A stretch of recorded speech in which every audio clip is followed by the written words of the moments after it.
আসসালামু আলাইকুম, কেমন আছেন সবাই? আশা করছি ভালো আছেন। আপনাদের মাঝে আমি আবারও চলে আসলাম, আর আমরা খুবই ভালো আছি আপনাদের দোয়ায়।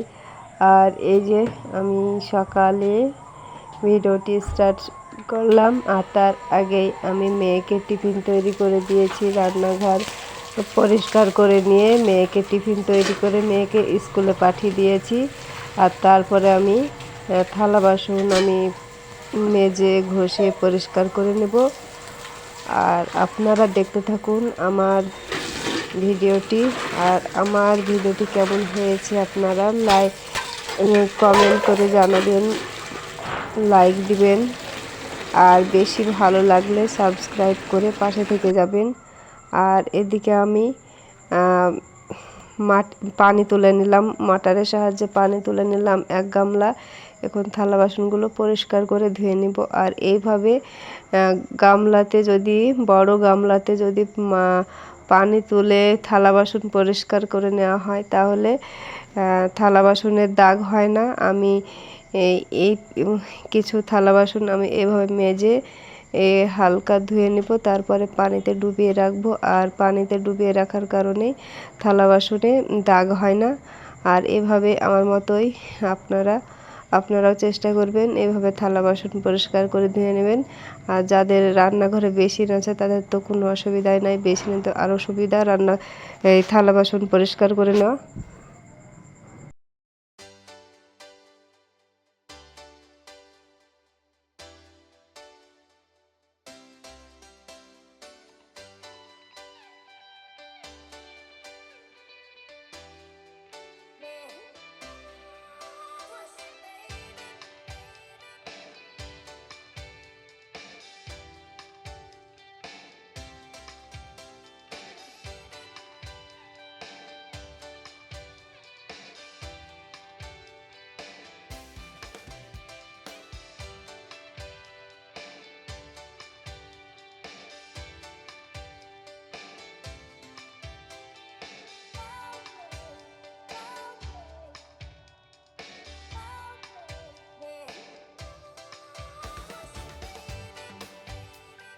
আর এদিকে থালা বাসন পরিষ্কার করে নিয়ে চলে আসলাম।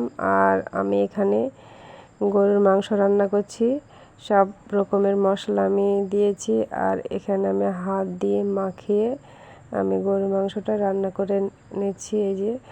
আর অফ ক্যামেরাতে আমি একটা আলু কেটে দিয়েছি। আর এভাবে আলু কেটে দিয়ে মাংস রান্না করে খেতে অসাধারণ লাগে।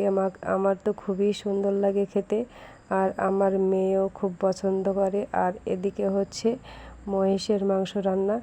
আর এখানে হচ্ছে মহিষের মাংস, আর মহিষের মাংস ছেলের বাবা খায়।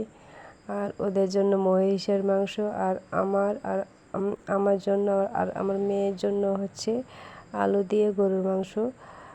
আর এইদিকে 2 উনানে আমি রান্না করে নিচ্ছি, 2টো কড়াইয়ে। আর এই যে দেখুন আমি কষে নিচ্ছি এভাবে। আর আমি লাল করে কষে নিয়েছি। মাংস যত কষিয়ে নেব ততই খেতে ভালো লাগবে।